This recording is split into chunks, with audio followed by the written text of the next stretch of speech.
guys, it's Marco in the Easy Shop with another little quick update on the anodizing setup and a little improvement that I have made to the tanks. Let's call them tanks. Basically, one of the problems that I was having was that although I could heat up the content of the bucket with electric heaters, the problem was that it was very stratified. In other words, I get like 140 degrees up on top, and at the bottom was still like 60 degrees. So it's incredible how these temperatures are just layered, and there's no movement at all between the layers. So what I decided to do is just to provide a little agitation in the tank, and I bought some PVC pipes and some fittings for the air compressor, and I'm going to show you what I came up with and run you a little quick test. And then the second test that we'll do would be just to use it in the actual tank with the actual heater and just record the temperatures up and down the bucket, see if it's actually doing what we expected it would be doing. So let me turn you around, take you over to the compressor, and I'll show you the little setup. So that's my compressor there, and I got a line that eventually ends up in the bucket. And what I ended up doing is just put together some half-inch PVC pipes, glue them together, and drill a bunch of holes all over the place. You can see the little holes there. And I put a quick disconnect fitting out there. Now that pardon me,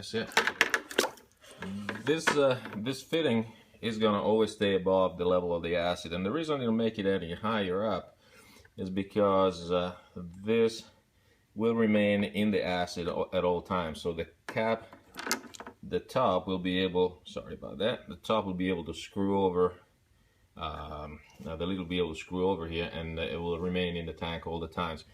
Reason for that is that I don't want to have to take this out and have to deal with a leaking mess of acid. So it's gonna be a quick disconnect type, obviously wearing gloves.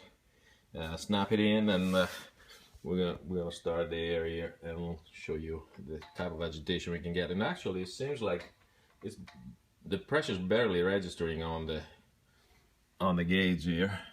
I would guess maybe less than 10 psi, but I'm cranking in some air and should be starting to bubble up here in a second. So you can see that's quite a lot of agitation. I think that ought to work all right. As you can see, the gauge is barely even registering. So I think this setup should work. Let me turn that back off. But we'll test it with the heater and make sure that the temperatures are where they need to be at the top and at the bottom. Alright guys, we're all plugged in. The air is flowing. We're having some bubblings. We're going to turn on the PID and record the data. And hopefully the temperature will be where we need it to be all the way up and down the bucket, but the data will show that one way or the other. And let me show you the bucket, and we're gonna turn the heater on. Alright, that's the agitation. PID is on, and the heat is coming on right now.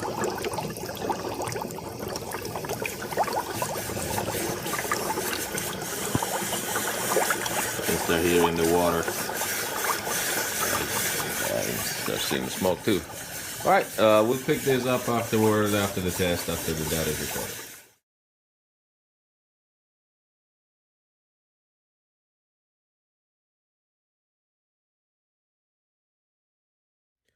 Well guys, I think we got a winner here. Let me just show you here.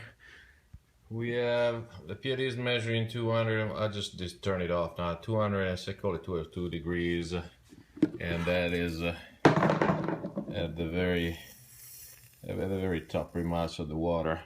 I kind of did put it all the way down to the bottom, but I can't do it right now because I gotta use two hands for that.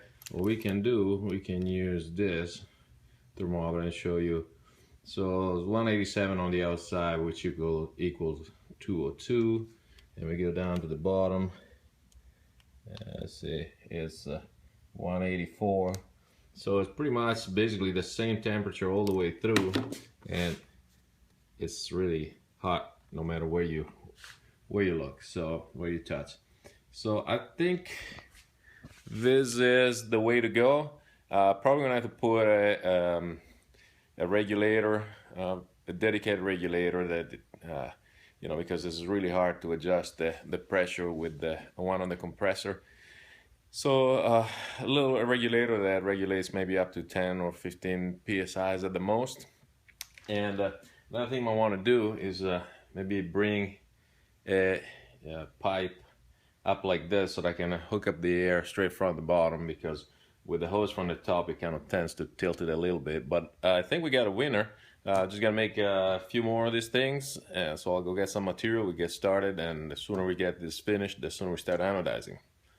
Thank you, and thank you for coming here, visiting me in the Easy Shop.